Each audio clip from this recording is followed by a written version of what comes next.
I'm going to call our council at this moment to come forward. We're going to move into what's called a ministry moment. They're going to be speaking about all the things that have gone on, especially in the life. You got to be, you're walking while I'm talking. Okay, so here, I'm a filler.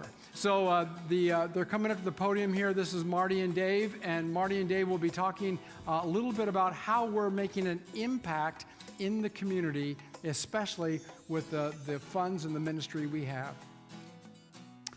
Good morning. Good morning.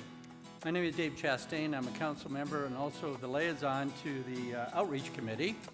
And I'm Marty Oleson. I am a council member also, and I'm the liaison to the Stewardship Committee, and I do belong to the Outreach Committee also.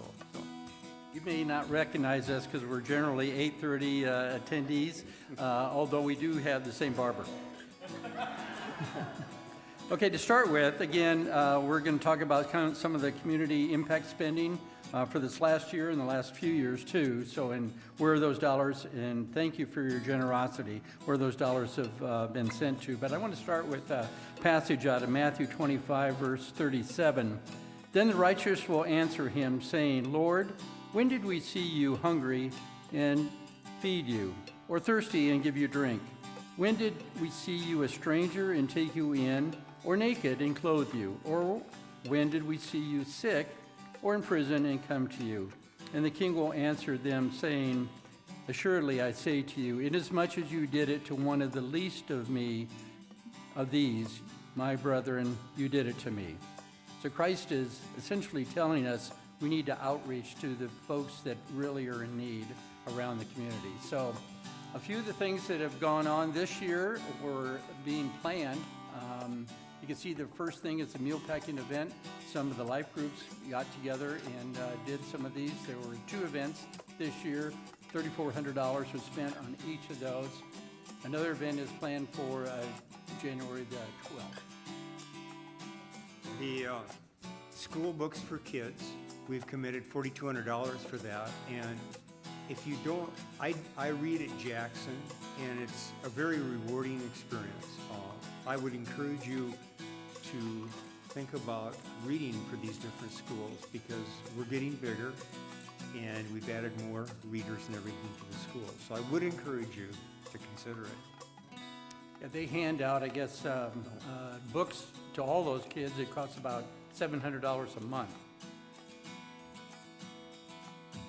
We also support the YES services, and in March, we donated 2 refrigerators to the YES program.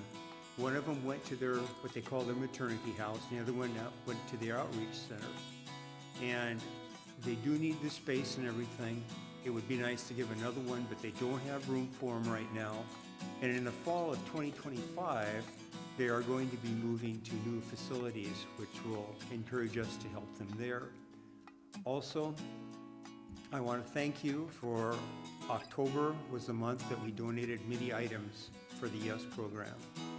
And we did have a slide with that, but I do work there occasionally on Wednesdays, and that stuff is greatly appreciated, and it does go out the door to people who need it. I know perfectly well about the donations. My wife donated a few dozen pair of shoes and boots to that. I guess they were taken almost immediately by the young ladies down there. My concern is that now there's that hole in her closet that might need to be refilled again. Next thing that the impact spending went to, a couple things at Dana Village. This is the old Dana College campus up outside of Blair, and it sat vacant for 12 to 13 years after they shut down the campus there. So now it's being revitalized, and Lutheran Family Services is stepping in to provide some assistance. We have given them $4,000 to essentially put the basics into these apartments. The dormitories were converted to apartments now, 1 or 2 bedroom apartments, but they obviously needed silverware, dishes, linens, towels, all those kind of basics that you would have in your own home. So that's where that $4,000 went to outfit 2 of those apartments. In addition, right now there is, in the apartments, the first grouping is full, and they have 19 youth. These are youth that have come out of foster care. Generally, when you hit age 19, if you're in foster care, you automatically age out of that. So this gives them some place to go, and 19, again, youths are there. We also have 21 elderly, low-income elderly individuals that are living there, and it's a great synergy between the two. Obviously, if you got like a grandparent working with the kids, they can work together and grow together also. Next thing we're doing is starting next month, probably one of the last weeks in January, we're going to start providing meals there. And there'll be a sign-up sheet coming out soon, probably online.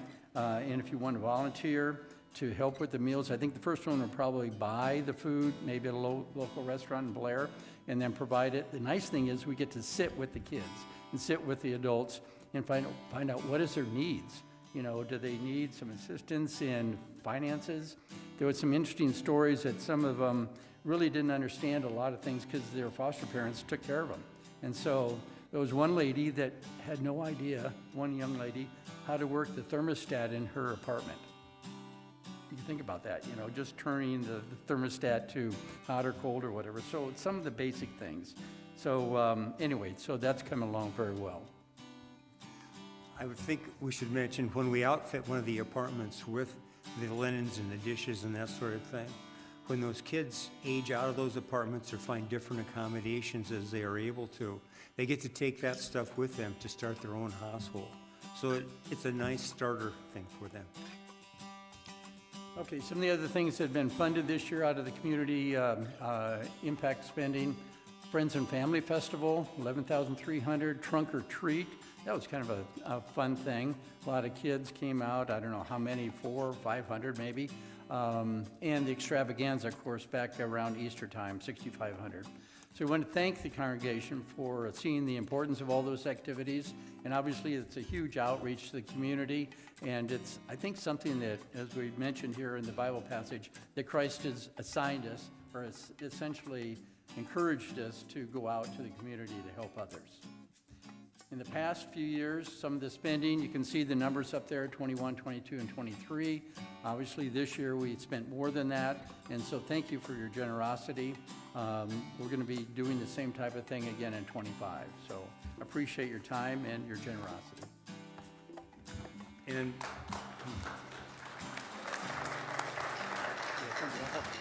we just want to thank you, too, for the donations that have come up for the Imagine More program. And we want you to know that 10% of the amount raised, which is $1.4 million, that 10% of that is going to go to Dana Village for the project of probably putting in their air conditioning and heating units they have on their gym complex that they have. By the way, at the gym, if you can imagine, big gym in a college campus, you've got 2 basketball courts, many meeting rooms and so forth, so it's a huge facility. They have a total of 7 HVAC units there. Only 1 works. So needless to say, they need some assistance with that. And when that is fully up and operational, the city of Blair is looking forward to having events there at the gym also through either the kids, I mean, this is a great facility, so, or some elderly or the just the meeting rooms. So anyway, that's something we're looking forward to having. Thank you.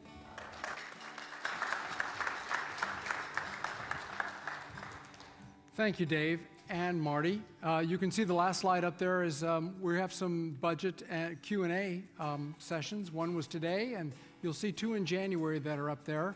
And the time and locations will be to be announced, but you'll be able to hear about our mission plan and how we're trying to come and make an impact in the community.